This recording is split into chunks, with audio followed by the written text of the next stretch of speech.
Fala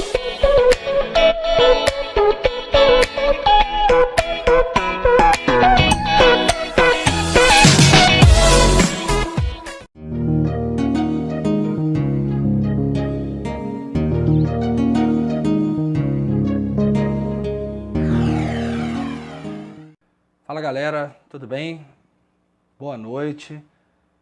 Hoje, conforme nós já havíamos combinado, eu estou aqui para passar algumas dicas para vocês que vão fazer a minha prova de Direito Constitucional 3, e eu dividi em 4 tópicos diferentes, naquele mesmo sentido que nós já estudamos na sala de aula. Em primeiro lugar, eu vou falar um pouquinho sobre o Poder Executivo, o direcionar o estudo de vocês.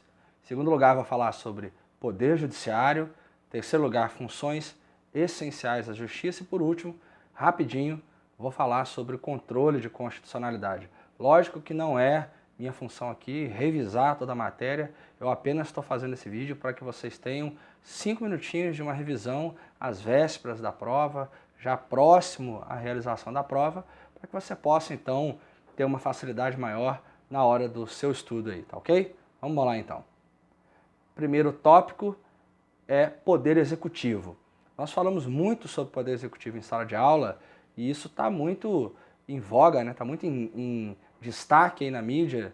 Nesses últimos 100 dias nós tivemos o afastamento de uma presidente da República, logo depois nós tivemos o afastamento do presidente da Câmara, que é o primeiro na linha sucessória da presidência da República, e por último, agora, bem recente, nós tivemos aí o ministro Marco Aurélio afastando o presidente do Senado do exercício das suas funções e, conforme todos nós sabemos, aí o plenário, por 6 votos a 3, não referendou a decisão do ministro Marco Aurélio, e aí nós tivemos então o retorno do status quo, o retorno da situação anterior.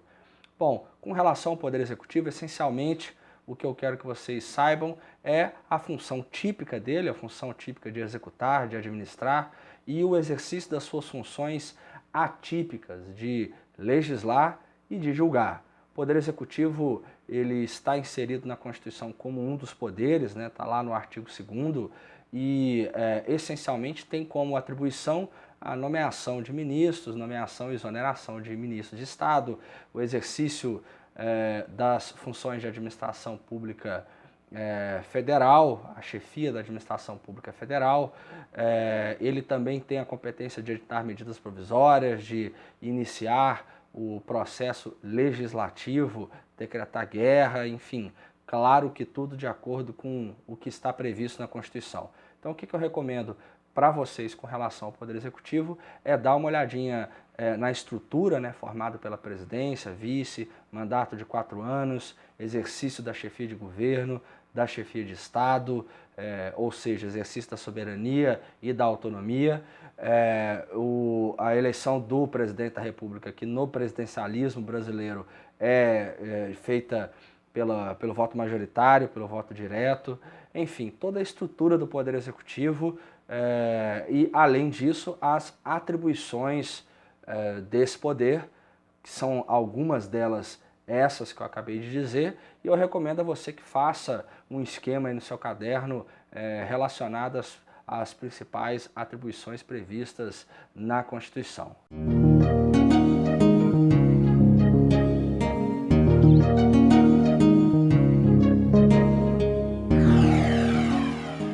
Vamos para o segundo tópico agora, que são as disposições constitucionais do Poder Judiciário. Bom, com relação ao Poder Judiciário, eu quero que vocês tenham uma clareza da seguinte divisão. Poder Judiciário, função típica de julgar, funções atípicas de legislar e executar. Julgar, dizer a jurisdição, iuris dictio. O que eu quero que vocês tenham noção? 4 pontos básicos. Primeiro ponto, a estrutura do Poder Judiciário. Está lá no artigo 92 da Constituição. Eu falo do Supremo Tribunal Federal, Conselho Nacional de Justiça, Superior Tribunal de Justiça, Tribunal Superior do Trabalho, Tribunal Superior Eleitoral, tribunais regionais federais, os tribunais dos estados e do Distrito Federal e o STM, Superior Tribunal Militar. Lá no artigo 93 eu vou ter a estrutura dos princípios que regem a lei orgânica da magistratura. É importante que você dê uma lida, foca seu estudo nesse rol que está lá no artigo 93 e depois você passa para o artigo 95, que também é essencial. Eu quero deixar claro que a dica que eu dou, lógico, é que você já tenha estudado todos esses pontos até chegar aqui. Mas esses 4 pontos são básicos para você que quer estudar poder judiciário. A organização, e aí você vai ver posteriormente as competências de cada tribunal. Você tem no artigo 93 os princípios que regem o poder judiciário através do fomento à lei orgânica da magistratura, e no 95 você vai dividir em 2 partes. Primeiro, as garantias, aquilo que é entregue ao magistrado para que ele tenha isenção, para que ele possa exercer a jurisdição sem nenhum tipo de pressão externa, ou pelo menos reduzir de forma drástica a capacidade de sofrer algum tipo de pressão externa. Primeira garantia é a garantia da inamovibilidade. O magistrado ele tem essa garantia da inamovibilidade. É importante que você leia, tenha o conceito claro do que é essa garantia que é atribuída ao magistrado no sentido de proibir que ele sofra algum tipo de deslocamento fora daquilo que está previsto na Constituição, e eu quero que você tenha clareza do que está escrito lá. A segunda garantia, além da inamovibilidade, é a vitaliciedade. Vitaliciedade, conforme eu já expliquei para vocês, é a garantia dada ao magistrado para que ele consiga, a partir do segundo ano do exercício efetivo no primeiro grau e a partir do segundo grau no ato da posse, para que ele possa também ter a tranquilidade de exercer a magistratura e exercer a jurisdição sem sofrer riscos de perder seu cargo, salvo nas hipóteses que também são previstas pela Constituição, e aí eu destaco aqui a sentença judicial transitada em julgado. Outra garantia atribuída pelo artigo 95 é a irredutibilidade de subsídios, a irredutibilidade de vencimentos, que é a garantia que atribui ao magistrado a possibilidade dele não ter os seus vencimentos reduzidos no seu valor nominal. Vamos lembrar sempre que valor nominal é diferente de valor real. Não quer dizer que eu não tenha redução no poder de compra. Eu tenho redução no valor nominal, ou seja, eu tenho a proibição de reduzir o valor nominal do subsídio do magistrado. E o 95, parágrafo único, ele vai tratar das vedações, aquilo que é proibido ao magistrado. Dou também a dica de vocês darem uma olhada, em especial aí as questões relativas à ausência de filiação, a proibição de filiação político-partidária, a proibição de acúmulo de mais de um cargo, salvo aquele de magistério. E lembrando que isso, por exemplo, essa vedação do magistério não se aplica ao exercício de, por exemplo, do magistério dentro de uma instituição privada, ok? E aí, para completar, dá uma lida na competência de cada tribunal, lembrar que o STF tem competência originária, recursal mediante recurso extraordinário. Eu também vou ter no STJ competência originária, competência recursal e por aí vai. Dá uma olhada geral para que você tenha pelo menos a clareza na hora da prova de qual é o tribunal que nós estamos nos referindo, ok?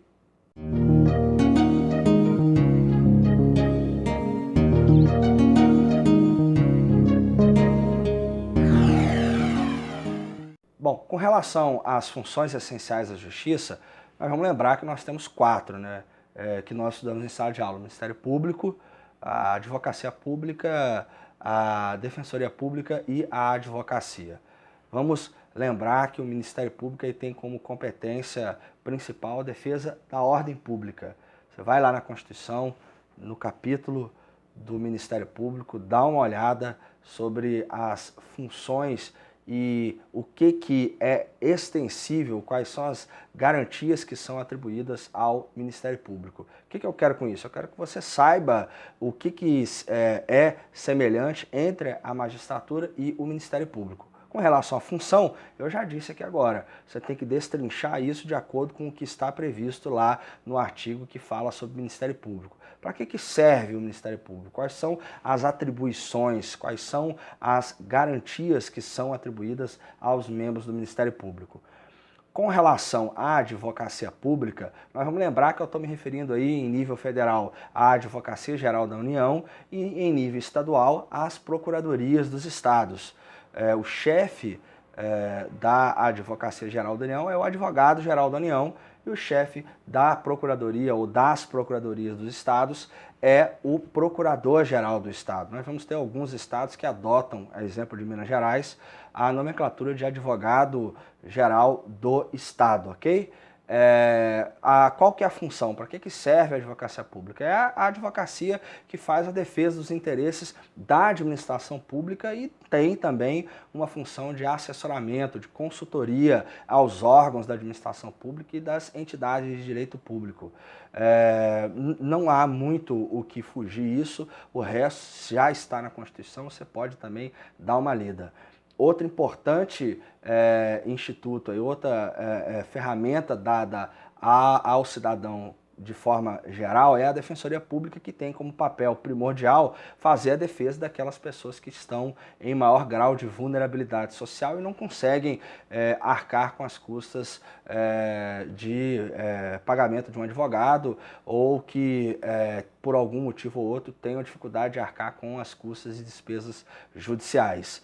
Também está na Constituição, expressa a determinação da existência lá da Defensoria Pública da União e a Defensoria Pública nos estados. E por fim, a advocacia, que também é função essencial à justiça e é tida pela própria Constituição como uma das principais funções essenciais à justiça, na medida em que garante o Estado Democrático de Direito, exerce função de proteção dos direitos individuais e coletivos também, na medida em que é um dos pilares do Estado Democrático de Direito, ok?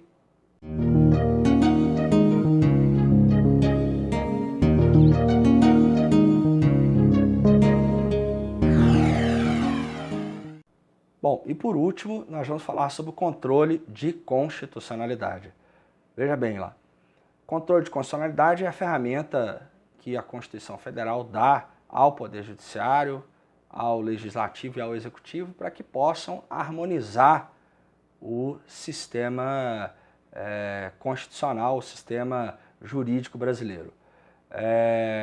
Basicamente, o que eu quero que vocês saibam? Eu quero que vocês saibam duas situações distintas. A primeira, que é a teoria geral. Você vai saber o que é inconstitucionalidade por ação e inconstitucionalidade por omissão.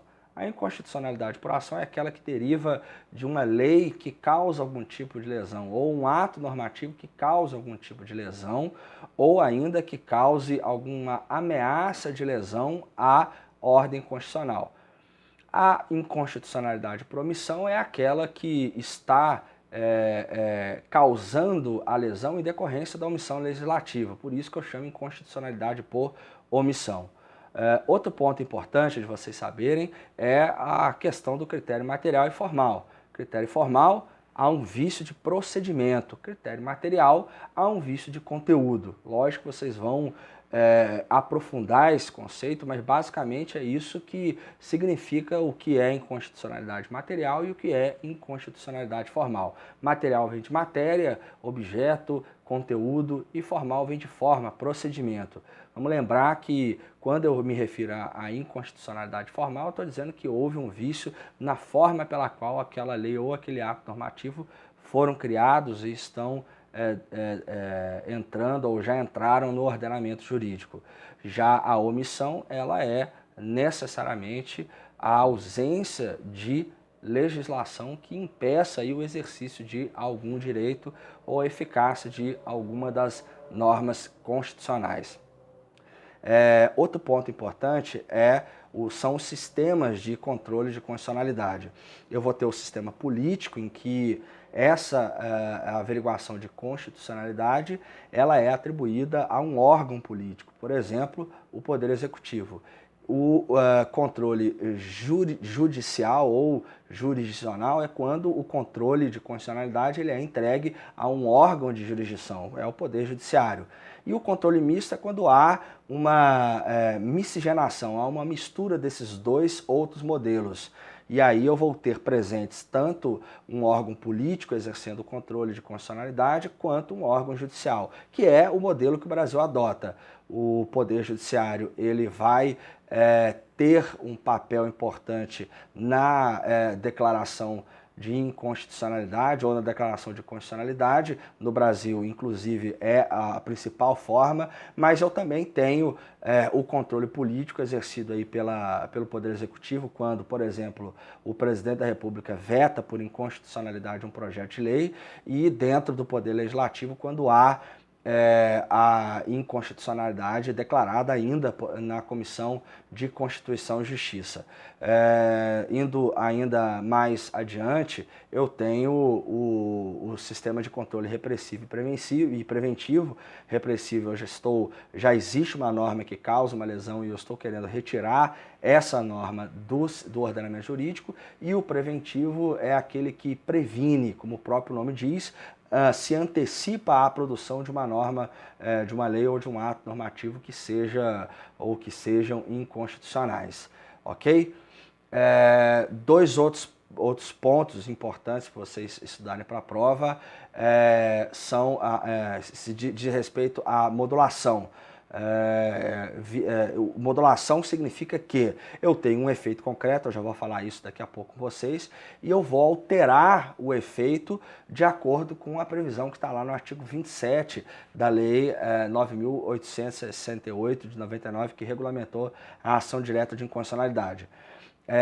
Antes de falar de modulação, deixa eu dizer então a diferença entre controle difuso e concentrado. O difuso é aquele controle que está difundido em todo o ordenamento jurídico. Eu posso realizar o controle difuso num caso concreto em qualquer órgão do Poder Judiciário, incluindo aí o Supremo Tribunal Federal. Por exemplo, quando ele julga um recurso extraordinário ou nas próprias ações originárias do Supremo Tribunal Federal. O controle difuso ele tem uma característica que o que eu discuto não é a inconstitucionalidade da lei ou do ato normativo. Essa inconstitucionalidade ela passa a ser o quê? Ela passa a ser incidental. Ela é condição para julgamento do mérito da ação. Eu vou ter então aí 3 efeitos objetivos. O primeiro é o efeito interpartes, porque os efeitos dessa decisão cabem apenas naquele caso concreto. O efeito, via de regra, de uma ação do controle difuso é o efeito ex nunc, então ele causa efeitos daquele momento adiante, e também efeito não vinculante. É importante ressaltar que eu tenho, ainda que não seja uma regra, eu tenho alguns momentos do controle difuso, o STF tem julgado assim, que admite, por exemplo, no recurso extraordinário, a modulação de efeitos, por exemplo, efeitos pro futuro, que é o que eu vou falar daqui a pouquinho também no controle difuso. O controle concentrado, eu já não tenho essa aplicação no caso concreto. Eu tenho a aplicação do controle concentrado quando eu vou discutir ações objetivas. Eu tenho as ações concretas em que eu não vou aí ter a declaração de inconstitucionalidade incidentalmente na ação, mas sim tendo como próprio objeto a declaração de inconstitucionalidade. Pessoal, o controle concentrado ele é exercido através das ações constitucionais do controle concentrado, que são a ação direta de inconstitucionalidade, ADI, a ADC, ação declaratória de constitucionalidade, a ADO, ação direta de inconstitucionalidade por omissão, a ADI interventiva, ação direta de inconstitucionalidade interventiva, e a ADPF, arguição de descumprimento de preceito fundamental. É importante distinguir também os efeitos do controle difuso para o controle concentrado. A ação do controle concentrado ele vai ter o efeito erga omnes para todos, porque eu não discuto o caso concreto, eu discuto então a inconstitucionalidade daquela lei específica. O efeito, em regra, vai ser ex tunc, então ele retroage, ele extirpa, ele retira do ordenamento jurídico aquela determinada lei e vai ter efeito vinculante, porque as suas decisões vinculam o Poder Judiciário e o Poder Executivo, ok?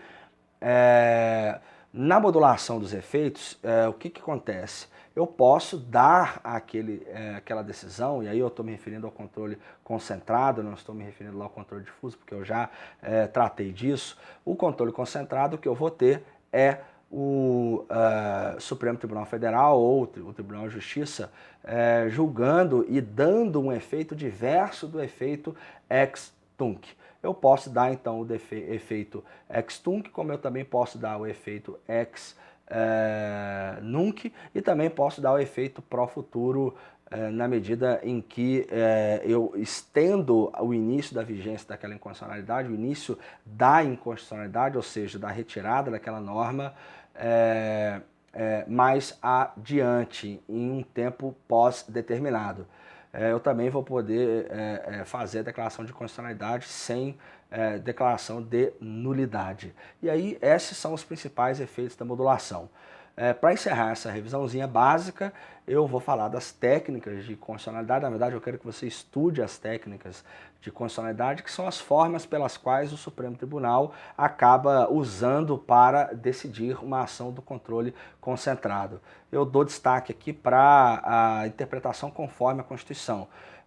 Vamos lembrar que eu tenho que partir do princípio que uma norma ela é inconstitucional até que se declare a sua inconstitucionalidade. Então, do que eu vou partir o princípio? Eu vou partir o princípio de que aquela norma ela deve ser constitucional, ou pelo menos o esforço que o julgador deve fazer para que aquela norma seja constitucional, pelo seu princípio da presunção de legalidade, legitimidade, de constitucionalidade, esse esforço ele acaba encerrando uma discussão de que se eu tiver várias interpretações possíveis a uma determinada norma e apenas uma delas nos disser que aquela norma é constitucional, então eu vou optar por aquela interpretação. Isso aí é interpretação conforme a Constituição. Mas eu quero que vocês, no caderno de vocês mesmos, nas aulas eu passei, que vocês deem uma olhada nas demais estruturas e técnicas do controle de constitucionalidade.